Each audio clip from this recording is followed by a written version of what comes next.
All right, well, I'm Brian Reagan. This is Tyler Kelly. And on this Thanksgiving Day, we welcome you to Mornings with Brian and Tyler. And today we're in 2 Kings 6, 1 through 7, Tyler. Moab rebelled against Israel after the death of Ahab. No, 2 Kings 6. No, my bad. I mean, that's a good passage too, but you know. It is. I was very confused though. And the sons of the prophets said to Elisha, "See now, the place where you dwell with you is too small for us. Please let us go to the Jordan, and let every man take a beam from there, and let us make there a place where we may dwell." So he answered, "Go." Then one said, "Please consent to your servants, or to go with your servants." And he said, "I will go." So he went with them, and when they came to the Jordan, they cut down trees. But as one was cutting down a tree, the iron axe head fell into the water. And he cried out and said, "Alas, master, for it was borrowed."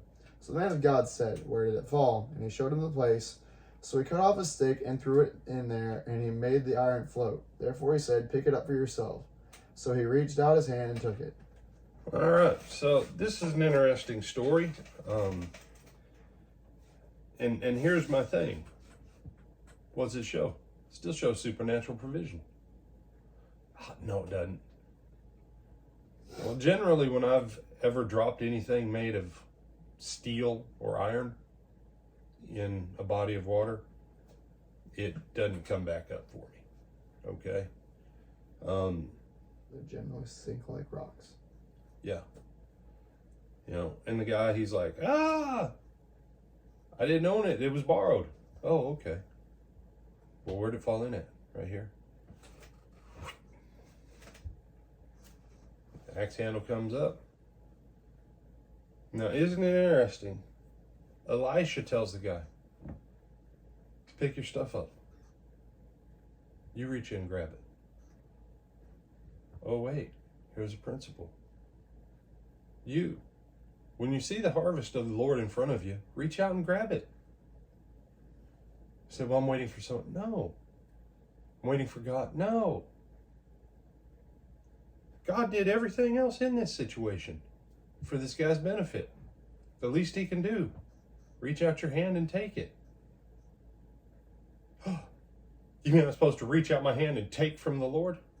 Yeah, that's what's called receiving. I would encourage you on this Thanksgiving, think about the times where the scripture talks about receiving from the Lord.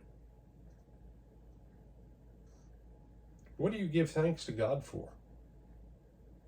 For everything you've done or for everything He's done? It's a lot more fun to give thanks to God for all the stuff God did that all you had to do was reach out your hand and receive it. Mm-hmm. Receiving is better than doing it by your own power. You say, what if God provided that means for it to be? Well, they were getting a house, but they didn't want to go without the Lord's servant. They didn't want to go without Elisha. They wanted the blessing with them, and they knew Elisha was more blessed than they were. So they're like, come with us. And he's like, okay. And the blessing of the Lord's there. Something goes sideways. Fix it. It's fixed. Now receive it. End of story. You say, I just, some of you having a hard time with understanding these things, I know. And you know why? Because you've been told all this stuff was for back then, and this was to show that God was with Elisha. Why? No, there's no point in this story. We already know God has hooked Elisha up. We know He hooked Elijah up. We know Elisha does twice as many cool things as Elijah did.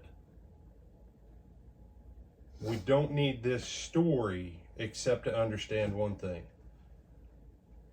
As you go about your work, go with the blessing of God and receive what God will put out there within your grasp. But you've got to reach out and take it so that it's yours.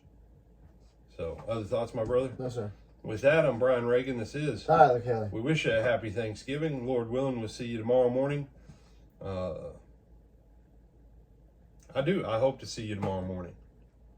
I hope you don't go out and go crazy with crazy shopping people at 9 in the morning or earlier. About to say they go earlier nowadays. They start on Okay. Thanksgiving like crazy people. Okay? So stay home.